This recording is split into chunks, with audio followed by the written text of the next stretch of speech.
Welcome to the DOGE Diaries, diving deep into government efficiency. I'm excited to unpack this topic today. It's so relevant to everyone, whether they realize it or not. Yeah, definitely. It's about how our government works, or doesn't work sometimes, and how initiatives like DOGE are trying to change that, or at least say they're trying to change that. But at what cost? That's what I want to know.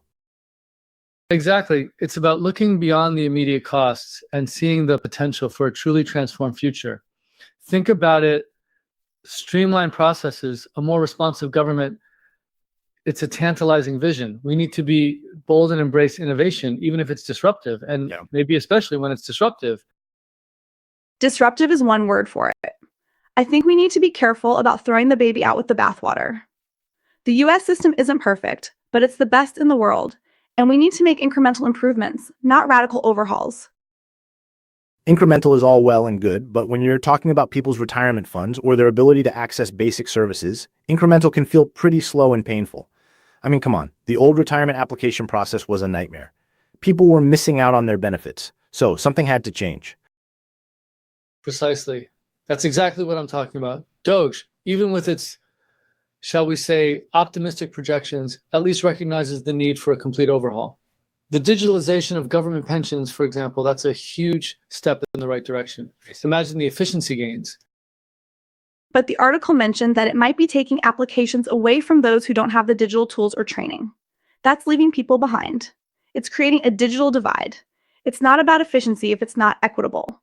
We can't just assume everyone has access to high-speed internet and knows how to use it. Yeah, I agree with that. What about the older folks who aren't tech savvy? Are they just supposed to be left in the dust? My grandma wouldn't know where to even start with an online application. And is it really saving money if they then have to hire a bunch of tech support people to help everyone out? It might even cost more in the long run. Well, sure, there are growing pains. No transformation is seamless, but we can't let those initial challenges paralyze us from pursuing a better future. We need to invest in training and support for those who need it. Think of it as a bridge to a more efficient and accessible system. And that increased efficiency, in turn, funds those support programs.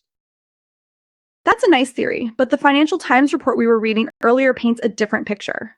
They're saying DOGE savings projections are exaggerated, especially the real estate lease cuts. If the numbers aren't accurate, how can we trust that the supposed efficiency is actually happening? It makes me wonder if there are other government initiatives where the savings are overblown.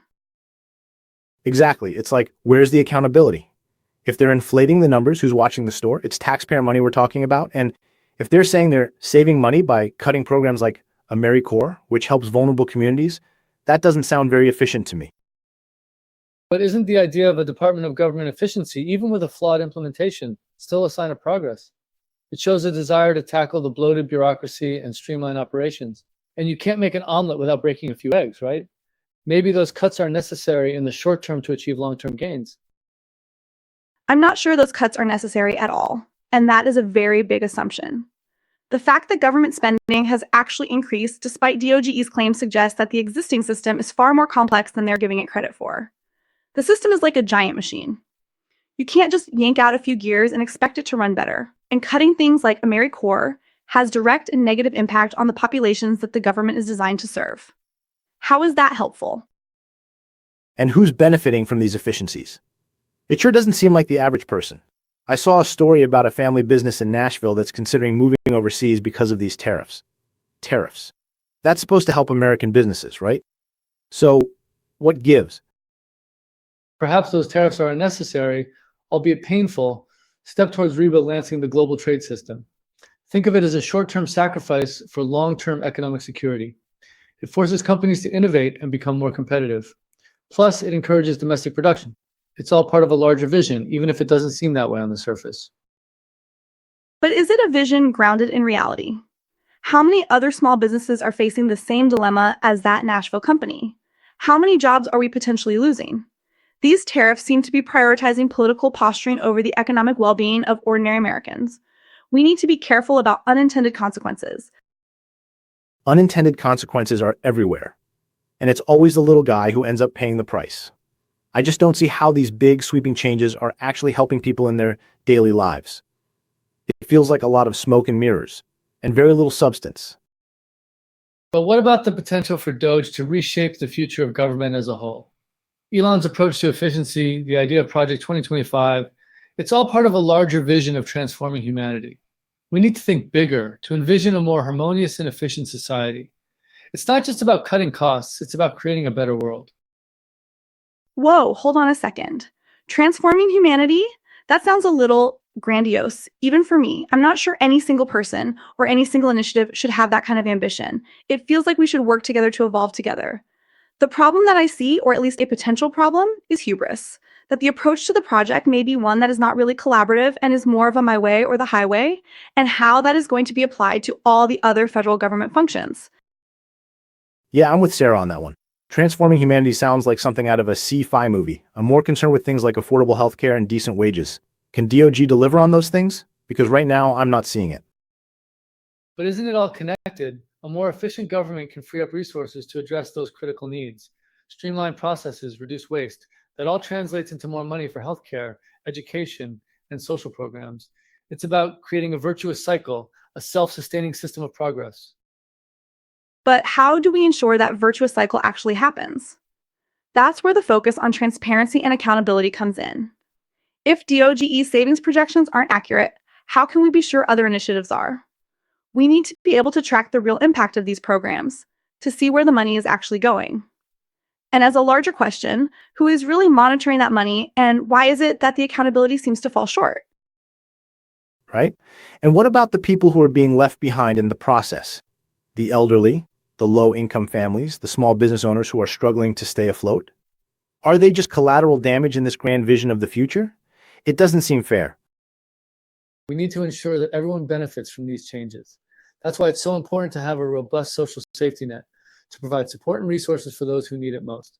And that includes investing in education and training so that everyone can participate in the digital economy. We cannot leave people behind. And that's also why it's important to proceed cautiously to avoid unintended consequences. A more gradual, incremental approach allows us to monitor the impact of these changes, to adjust course as needed. I think a more measured approach would be far more effective, but you can't go around touting that for the media. So what's the takeaway here? Is DOGE a revolutionary force for good, or a well-intentioned but ultimately misguided effort, or something else entirely? I think it's a catalyst for change, a spark that ignites a larger conversation about government efficiency and innovation. It may not be perfect, but it's pushing us to think differently, to challenge the status quo, and to envision a better future. I think it's a reminder that good intentions are not enough. We need to focus on transparency, accountability, and rigorous evaluation. We need to ensure that these initiatives are actually delivering the promised benefits and that they're not leaving anyone behind. A little oversight goes a long way, especially with these large projects. And for me, it's a reminder that the government needs to work for everyone, not just the tech-savvy or the well-connected. We need to make sure that these changes are actually improving the lives of everyday people, not just adding more layers of bureaucracy or creating new challenges for those who are already struggling. And isn't that the ultimate goal? To create a government that is more efficient, more responsive, and more equitable, a government that truly serves the people. I think that's the vision we should all be striving for. I agree with the goal, but I'm not convinced that DOGE is the best way to get there. I think there are other more sustainable and effective approaches that we should be exploring. I think the existing system is the best way to get there and just requires a lot of improvements and upgrades. Well, let's hope someone's paying attention, because the future of our government and our economy depends on it. Absolutely. It's a conversation we all need to be a part of, to stay informed, to engage in the debate, and to demand a better future for everyone. Okay, so let's shift gears a bit and talk about intellectual property rights. How do government policies in that area intersect with decentralized innovation? Because I think that's another critical piece of this puzzle. IP rights? You mean like patents and copyrights? How does that affect the average person? Well, think about it this way. Strong IP protections can incentivize innovation, right? Companies invest in research and development because they know they can protect their inventions and profit from them. But too much protection can stifle competition and slow down progress. So, government has to find the right balance. That's where open source licensing comes in. It's a way to foster collaboration and accelerate innovation by allowing anyone to use, modify, and distribute code or designs freely. Imagine if all government software was open source. Think of the collective intelligence we could harness to improve it. So like anyone could fix bugs or add new features? That sounds cool, but would it be secure? I mean, what about hackers? Security is definitely a concern with open source, but there are ways to mitigate the risks. Rigorous code reviews, bug bounty programs, and strong community oversight can all help to ensure that open source software is secure. Plus, many argue that because the code is open for anyone to inspect, vulnerabilities are found and patched more quickly than in proprietary systems. Exactly. And think about the cost savings. Governments could avoid paying exorbitant licensing fees for proprietary software and instead invest those resources in other priorities like education or infrastructure. Okay, I see the potential benefits. But what about funding for research and development? How does the government support innovation in the first place? That's where venture capital funds and grants come in. The government can invest in promising startups and research projects through venture capital funds, providing them with the capital they need to develop their ideas and bring them to market. And grants can support basic research at universities and research institutions, laying the foundation for future innovation. But what if we took a more decentralized approach to funding? What if we created a system where citizens could directly invest in innovative projects through a crowdfunding platform? Imagine the power of the collective, the wisdom of the crowds. Crowdfunding? Like Kickstarter? That could be cool, but wouldn't it be risky? I mean, how would you know which projects are actually worth investing in? That's where due diligence and transparency come in. The government could provide resources and expertise to help citizens evaluate the potential of different projects. And a transparent crowdfunding platform would allow investors to see how their money is being used and to hold project developers accountable. And what about tax incentives? How can the government use tax breaks to encourage innovation? Tax breaks can be a powerful tool to incentivize investment in research and development. For example, the government could offer tax credits to companies that invest in innovative projects or to individuals who start their own businesses. The key is to design these incentives carefully to ensure that they're actually effective and that they're not just benefiting the wealthy. So it's all about finding the right balance, right? Between protecting intellectual property, funding research and development, and using tax incentives wisely. It's a complex equation. Exactly. And it's an equation that needs to be constantly reevaluated as technology evolves and the needs of society change. We need to be flexible, adaptable, and open to new ideas. And we need to be mindful of the potential consequences of our policies. We need to ensure that we're not stifling innovation, creating inequality, or undermining the foundations of our economy. So what's the bottom line? What kind of governmental approach is most likely to foster decentralized innovation ecosystems?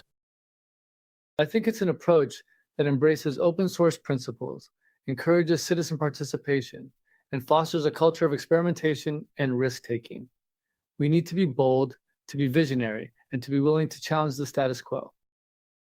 I think it's an approach that balances innovation with stability, that protects intellectual property while promoting competition, and that ensures that the benefits of innovation are shared by all. The US system works well and has a proven track record. It may be time to look for more people to operate our government. And I think it's an approach that puts people first, that prioritizes the needs of everyday citizens, and that ensures that everyone has the opportunity to participate in the innovation economy. It's all about access, affordability, and fairness.